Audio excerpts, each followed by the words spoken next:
Assalamualaikum warahmatullahi wabarakatuh. Perkenalkan, nama saya Suci Widiawati dengan nomor NIM 20312181, Prodi PPKN semester 4. Di sini saya akan mereview materi kewirausahaan. Langsung saja. Yang pertama, konsep dasar ekonomi pendidikan. Ekonomi pendidikan merupakan suatu penerapan ilmu ekonomi dalam menganalisis berbagai hal terkait dengan pendidikan sebagai barang ekonomi dan hubungannya dengan peningkatan sumber daya manusia. Sumber daya manusia sebagai modal dasar utama dalam pembangunan ekonomi suatu bangsa. Kaidah-kaidah teori ekonomi konvensional harus tetap dipegang dalam mempelajari ekonomi pendidikan, karena pendidikan telah diakui oleh filosof ekonomi sebagai salah satu variabel untuk mempercepat proses pembangunan, sehingga tidaklah berlebihan. Perluasan pendidikan merupakan salah satu sasaran investasi nasional. Permasalahan yang perlu dibahas pula dalam ekonomi pendidikan termasuk bagaimana sektor pendidikan dapat dibiayai. Topik-topik yang dibahas dalam ekonomi pendidikan yakni 1. Kontribusi pendidikan terhadap pertumbuhan ekonomi. 2. Keuntungan yang diperoleh dari investasi di bidang pendidikan. Termasuk pada kajian ini perhitungan untung rugi ekonomi sosial dari investasi pendidikan.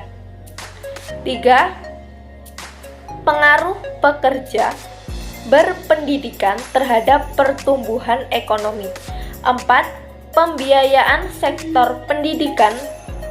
Efek pendidikan terhadap distribusi pendapatan dan kemiskinan. 5. Kualitas tenaga pengajar dan institusi pendidikan.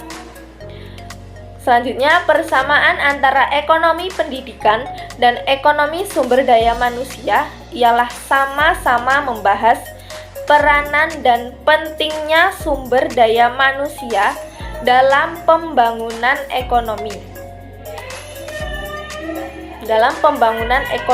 Suatu negara. Namun perbedaannya ialah ekonomi sumber daya manusia hanya fokus pada pembahasan sumber daya manusia semata, sedangkan ekonomi pendidikan fokus kepada bagaimana proses yang terjadi pada pendidikan dalam pencetakan sumber daya manusia yang berkualitas dalam pembangunan ekonomi suatu negara. Dalam ekonomi pendidikan, pendidikan dianggap sebagai barang ekonomi, sehingga dibahas tentang segala hal yang menyangkut pendidikan dalam menghasilkan sumber daya manusia yang berkualitas sehingga bermanfaat dalam mengakselerasi perekonomian. Ekonomi pendidikan bukanlah membahas tentang kurikulum pendidikan. Akan tetapi, ekonomi pendidikan hanya menyangkut pembahasan input dan output pendidikan.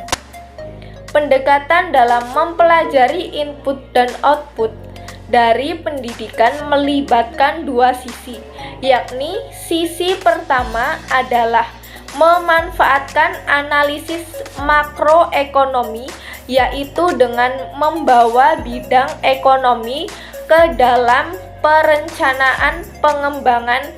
Sisi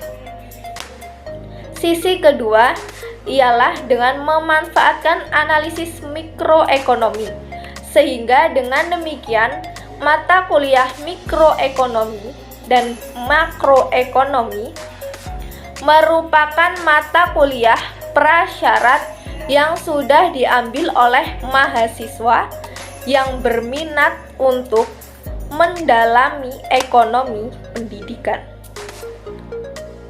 Hal itu dapat membantu dalam memahami pendidikan ini sebagai suatu proses dalam pembentukan modal manusia. Sumber daya manusia adalah orang-orang yang merancang dan menghasilkan barang ataupun jasa, mengawasi mutu, memasarkan produk, mengalokasikan sumber daya finansial, serta merumuskan seluruh strategi dan tujuan organisasi.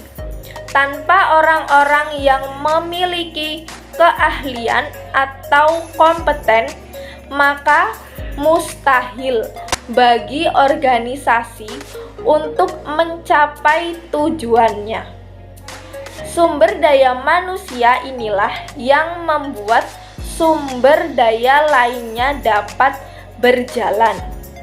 Banyaknya keunggulan yang dimiliki organisasi atau perusahaan tidak akan dapat memaksimalkan produktivitas dan laba usaha tanpa adanya komunitas karyawan yang berkeahlian, kompeten, dan berdedikasi tinggi terhadap organisasi atau perusahaan.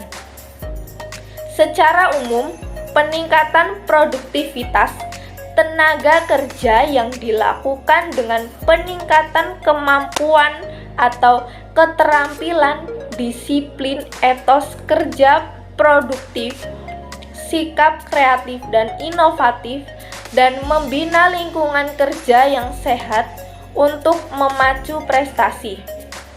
Pelatihan kerja lebih diarahkan kepada pengembangan usaha yang mandiri dan profesional.